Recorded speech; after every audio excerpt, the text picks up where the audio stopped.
Okay, for our last video today, we are going to be looking at some more data, this time by precipitation, obviously. Precipitation being the water that is falling from the sky. That could be in the form of rain, it could be in the form of snow. Now, when scientists figure out precipitation, one thing they do is typically then, if it's snow, they typically then figure it out in terms of what it would be in rain. Typically, if you have some snow, it might be a lot of snow, but if it were to have melted, it wouldn't actually translate to very much rain. So one of the things we're going to do is look at and think about our graphs that we're looking at. We've got two places here that we're going to look at. We've got downtown Hilo again, which again is in Hawaii. And then we also have San Antonio, Texas. Again, another place in the United States. Now, if we look at our graph, both are done in months of the year down at the bottom. And then we have inches at the side. Now, you notice the one in San Antonio only goes up to 5 inches per month, whereas in Hilo in Hawaii, they're looking at the possibility of up to 20 inches per month on their graph based on the information that they have. Now, just so you keep in mind, Indiana typically has around 40 inches per year in precipitation. To be categorized as a desert, you actually have to have less than 10 inches in precipitation per year. Now, these are month to month, so that's not necessarily saying that San Antonio is a desert, but as we can see, San Antonio has many months that are below 2 inches or right at 2 inches of precipitation per month. Whereas if we look at Hilo in Hawaii, only in May and June are they even below 10 inches for the month. I mean, a desert is looking at less than 10 for the whole year, and here, Hawaii in Hilo is getting more than that in every month.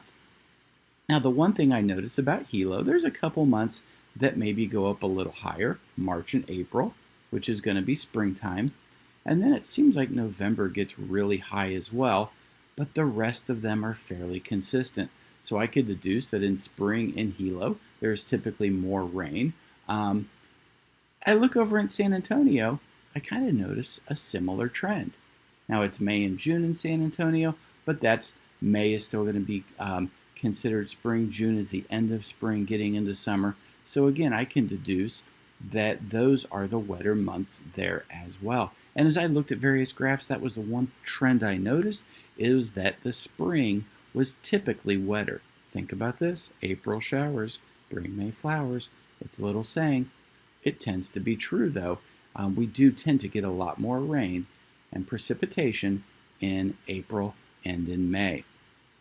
Oddly enough, we look over at the fall in San Antonio, and in October, they also had a higher, although not very much, a higher rate of rainfall, whereas in Hilo, it was in November. So again, a similar kind of trend, although we do see a pretty significant difference in those. San Antonio doesn't seem to be as maybe consistent as Hilo. But again, in looking at trends, and then also not just looking at, oh, it's a tall tower, we need to look at the data. Only 5 inches of rain. In no month do we ever get to 5 inches in precipitation in San Antonio, or in only 2 months were they less than 10 in Hilo. So that tells us, just analyzing that data, just thinking about it, tells us that Hilo is a much wetter climate, whereas San Antonio is a much drier climate. We could look at it a little more closely and really determine, is San Antonio, is it a desert? Maybe not, but I would bet that it is pretty close based on their precipitation models. So, as we look at data scientists, we want to make sure that we are really looking at things and thinking about the information that we have and how it applies to a place that we are looking at, especially when we're talking about their climate. Now, on the next page of this module, there is going to be a picture of a book that you're going to look at called Tracking the Weather, which is exactly what you are doing, continuing to do with your lessons from Mrs. Breyer, checking out the weather that we are currently having in Indiana. Have fun with that book.